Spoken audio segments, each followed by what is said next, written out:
there are two places cited in our Gospel according to John. Dalawang lugar na binanggit kung saan nagpunta ang ating Panginoong Jesus.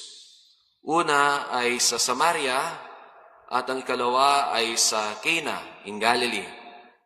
Ano pang meron dito? Una sa lahat, sa Samaria, partikular na rin, sa isang lugar din na dapat natin maalala, ang Nazaret. Sa pambungat pa lang ng Ebanghelyo, narinig natin that Jesus Himself testified that a prophet has no honor in his own native place. Doon nakaranas din si Jesus ng rejection, na tinanggihan siya at hindi siya tinanggap. Ang ikalawang lugar naman ay sa Cana sa Galilee.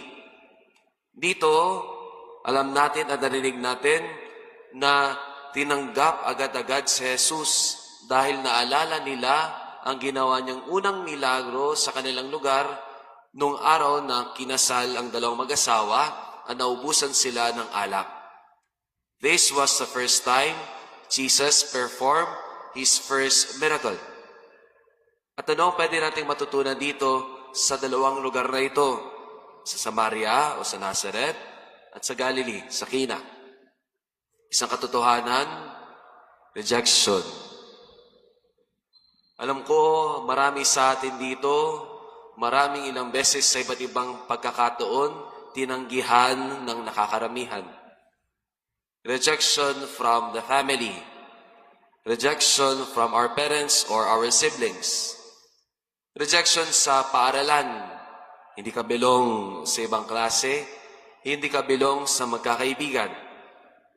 Rejection sa trabaho. Hindi ka kasama sa circle of friends sa office. Rejection sa iba't ibang lugar. Kahit dito din sa simbahan, panigurado ako, nakaranas din kayo ng rejection, tinanggihan dito sa parokya. Pero ika nga, when one door closes, another door opens. Hindi kailanman ikaw ay tatanggihan ng nakakaramihan. Sino ang tatanggap sa iyo? Yung mga taong hindi mo inaasahan. Alam nyo, it's quite fascinating, yung mga mismong kababayan ni Jesus, hindi siya tanggap. Ang tumanggap sa Kanya ay mga hintil, Gentiles. Yung mga hindi rin tumatanggap sa mga nasa lipunan. Jesus is always welcomed by public sinners, by the prostitutes, by the tax collectors, yung mga hindi katanggap-tanggap sa lipunan. At ano ang imbitasyon sa ating mga kapatid kay Kristo? Do not force yourself to push yourself and even allowing yourself na ipagpilitan sa mga taong ayaw sa iyo. Ayaw ka nga nila eh. Mahal mo pa ipipilit. You are already rejected. Huwag mo nang ipagsiksikan ng sarili mo sa mga taong ayaw ka nila. Ayaw ka na nga nila eh. So what shall you do? Move on. Move forward. Sa mga taong ayaw sa iyo, ayaw mo sila. Don't force yourself.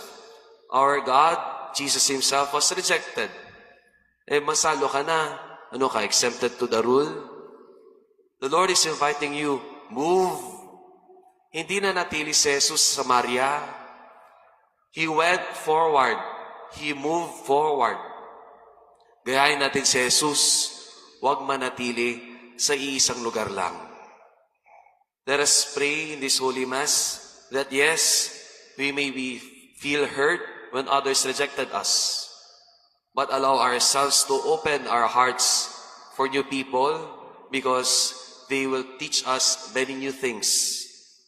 One door closes, another door opens.